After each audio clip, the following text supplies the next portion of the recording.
السلام عليكم ورحمة الله وبركاته، حبايب قلب الغاليين. كل سنة حضراتكم طيبين ورمضان كريم علينا وعليكم بإذن الله، وبعود الأيام باليمن والخير والبركة إن شاء الله. النهاردة الخميس 6 مارس 2025.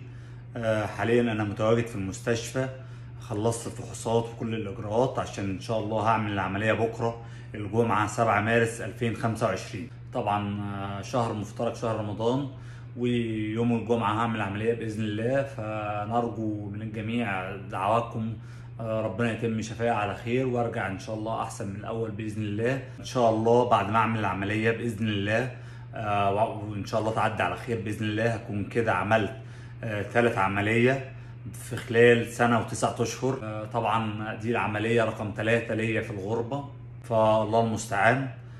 دعواتكم ما تنسوش، اخوكم في الله، من دعواتكم باذن الله ربنا يقومني بالسلامه وارجع ان شاء الله احسن من الاول. وشكرا لكم جميعا مقدما، اشوفكم على خير. السلام عليكم.